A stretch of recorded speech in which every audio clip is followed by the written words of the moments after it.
Well, welcome readers to another episode of Lessons Learned. My name is Vincent Veza. I'm an author. I'm the founder of Hidden Treasure Novels, the regional representative for the North Carolina Writers Network, Metro North Chapter.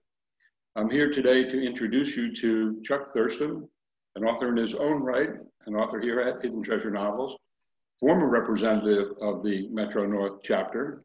And Chuck has some lessons he'd like to share with you, with the viewers on this call today.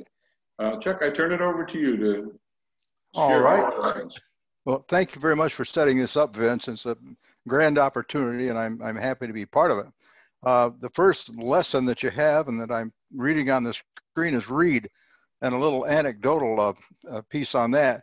Some years ago, when I was running the Metro North chapter, just on the fun of it, I went around, when we were talking about what had been happening with our projects and how we were doing, and I asked people what they were reading. And I was amazed. There were a lot of people who were desperately seeking to get published, and they didn't read anything, or very, very little. And that puzzled me because I've really always thought that if you don't read, it's going to be very, very difficult to write. King, a notably successful author, says that he spends about as much time every day reading as he does writing. And, and he splits it up about 4 and 4, 4 hours writing, 4 hours reading. So that's advice from someone who really knows. And I guess the follow-up question to that on some people's part would be, well, what do I read? And I guess you would read in the areas that interest you as far as writing goes. If you're interested in poetry, you read poetry. We had a couple of people at that time who wrote the very folksy stuff, not bad, and maybe not to everyone's taste, but certainly a market for it. And I asked them, I said, the kind of writing that you like to do would benefit if you were exposed to, say, Edgar Guest. Who's Edgar Guest, or John Greenleaf Whittier? Who's John Greenleaf Whittier? And so they're limiting themselves, I think, unnecessarily by not studying the people, the mentors, in a way, or paradigms that they'd like to be following. So read, and I guess read those things that you're interested in writing about. Well, Chuck, I thank you for that. The notion that ideas are formed from many ideas that you've learned along your journey in life and also from the books that you've read leads me to a second lesson that you've shared with us on numerous occasions at the Writers Network at our regional workshops, when we once were able to still get together over a cup of coffee prior to these days of Zoom. And that was that your ideas take many forms and thoughts and dreams and they're scribbled on a sheet of paper. And I thought perhaps you could share a little bit about how those scribbles that you started turned into one of your first short stories. Oh, yes. People ask me off and on, where do you get your ideas for stories? Oh my gosh, if you have your 4 or 5 senses working for you, the stories are there are more stories out there than you could possibly handle. Another little anecdotal thing, my wife and I were in a McDonald's some years ago getting a coffee, and I was bringing it back to the booth where we were, and between me and our booth there was a table of 4 or 5 guys, and they were talking about something, and as I got closer I heard one of them say, everybody in my family is dead or dying, and we don't even have a pastor.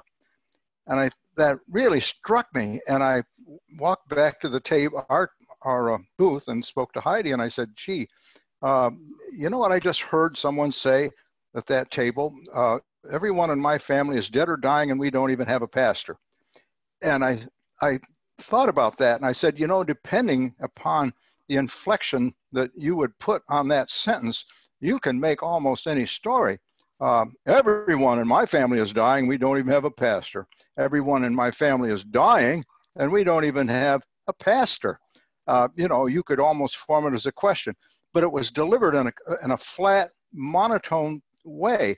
So it was impossible for me to tell exactly what idea this guy, the speaker, was trying to get across.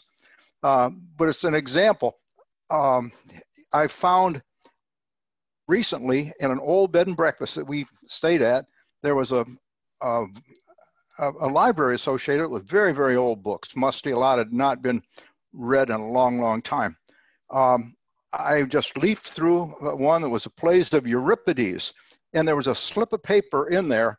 It looked like maybe it had been used as a bookmark, but it was torn out of what looked to me to be a script for a film. And I thought, my gosh, I wonder if I could ever identify that.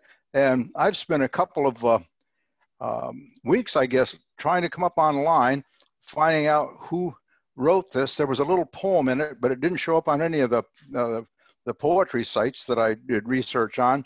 So I wrote a column about that, and I addressed that to my readers, and I say, readers, somewhere out there, somebody knows the source for this little slip of paper. So I'm going to give it to you.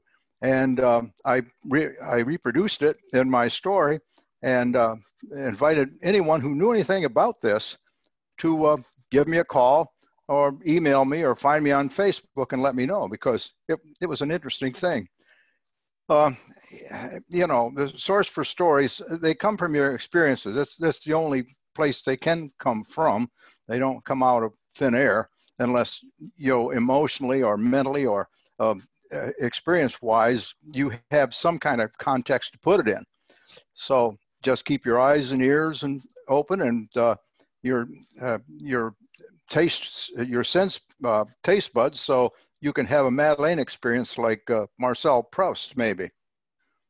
Wow, thanks, Chuck. I never thought of it quite that way, but you're 100% on target here. I know that you've told us many times that many one-liners become a story. Yeah. And, you know, you parlayed that into another book, another Senior Scribbles on Earth. I think that was the title, right? Senior Scribbles on Earth. Yeah, right. Yeah, and you know, just to the readers out there, to the writers, potential writers, aspiring writers, that this is how your stories take form. And, Indeed, right. Yeah. And Chuck, if you would spend just a little bit of time, I know that, you know, you started with some short stories, but then you evolved into a full-length novel. And I know you're always fond to tell us to, you know, create that reality, create a new reality. Could you tell us a little bit about The Coroner Takes a Ride? Well, The Coroner Takes a Ride is a kind of a story that I had been fooling around with for a long time, several years, and I'd written scraps of it here and there and just set them aside, and kept on doing my short pieces. But I really, in the back of my mind, really wanted to do a longer and more detailed work. So I started writing the thing. I also, because we have a cabin up in Wilkes County, familiar with the foothills of North Carolina and the towns up there, Elkin and Mount Airy and Sparta, Franklin, Jefferson, you know, West Jefferson, those kinds of places. And the kind of culture there, a lot of the idioms and everything. And I thought, this is where to cite this thing, because it's kind of a geography that I know. So it took off from there. And it's very interesting. While I was writing this novel, I had kind of a subplot, I guess, that I really, really liked. And I was trying hard to make it fit in, but it didn't fit in very well. And then I suddenly had a hot flash and thought, by golly, this is the beginning of another novel. It's standalone. I can embellish this, and I've got another book coming. And my hope is that it would be a kind of a trilogy, and it would center around the characters in this small town. I would keep the chief of police, the retired chief of police, and his buddies and companions and other town hangabouts, and the titles would all be kind of on the same line. Like the first one, The Coroner Takes a Ride, The second one is going to be The Mayor Skips Town. And the third one, I've got up in the air, either the librarian finds a ghost or, and I kind of like this one, the cookie finds a fortune. Because there's a character in there who's called she's a redheaded cookie, you know, and I just like the idea of a cookie finding a fortune. So, you know, your mind is always working, or it better be. Someone said, you know, when you stop learning, when you're through learning, you're through. And I truly, truly believe that. Well, that is so true, Chuck. And, you know, you've got a body of published works under your belt and more to come. I know you're also, you know, an accomplished writer prior to even these works, that you had done work for IBM, and you have contributed to the Trail Tales column on a number of occasions. Several stories, if people go to hiddentreasurenovels.com and go to the blog, they'll search for your name. They'll find several short stories that you've prepared for the Trail Tales column, and I really do appreciate that. Chuck, as you know, your books are on the Hidden Treasure Novels site in our bookstore. Yes. I'm so proud to carry those books and to point people to those. So congratulations, Chuck. Are there any last words of wisdom you have for the readers out here before we wrap this up? Well, yeah, I'd like to plagiarize Jim Nettles just a little bit, because the last time he talked, and I scribbled them down because they struck me. And this really isn't rocket science, but Jim was right on the money. And his first one, he said, anybody can publish anything, but how good a product do you want to put out there? And I thought, holy smokes, that makes so much sense. It's probably silly. And I'm not faulting people for trying to, you know, spread themselves out as far as possible on social media. But the thing is, you got to have a good product on social media. I've often said, you know, and I quote Zinsser on this, he said, you know, if you have something that people relate to, that they identify with, that they really, really love to read, they will find you. And so you'd better make sure when they find you that you've got something that's worth being found. And I hate it when people's, you know, metric of their writing skill becomes, I've got 1,000 Facebook followers. You know, that's no damn metric for writing. And the other thing that Jim said, what did he say? Boy, I thought that I had written it down, but he said all money should flow to the author. And I kind of like that idea. But that, you know, that was the wisdom I guess I took from there. Is, you know, spend the time. If you really look at social media, what you're doing is you're writing about your writing. I'd rather concentrate on my writing. And that's just maybe an old, you know, what I say, old fogey attitude towards social media, but it's mine, you know. Well, Chuck, I appreciate those words, and I believe in those as well. You know, social media is taking over our lives. There's many young people are going to be watching this video, and I would encourage them to follow your words of wisdom. Start reading. If you haven't already, start reading, and read a lot. And when you write, make sure that you write something that other people are going to want to read, that they're going to enjoy reading, and that they will learn from your writing something that will help them along the path of life.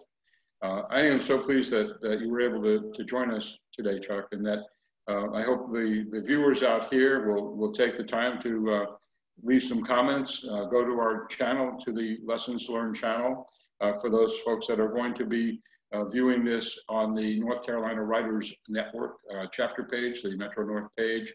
Leave some comments there. Feel free to join us and tell other writers about our group. We'd love to have you become part of our quote-unquote tribe. I thank you again. Have a great day and a great week. Look forward to seeing you next time on Lessons Learned. Thanks, everyone. Have a great day.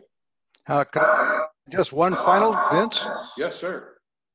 All right.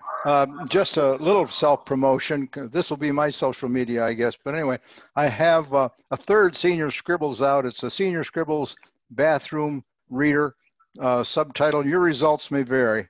And it's KDP has it right now, and I'm polishing that thing. So hopefully in a month or two, that'll be the third Scribbles. And I appreciate the opportunity to put that out on this recording. Thank you, Vince. Well, thank you, Chuck. Well, and I'd like to also make sure that we have that in the Hidden Treasure Novels bookstore. Thanks I hope so. Yeah, absolutely. Thanks, everyone. Have a great day. Have a great week.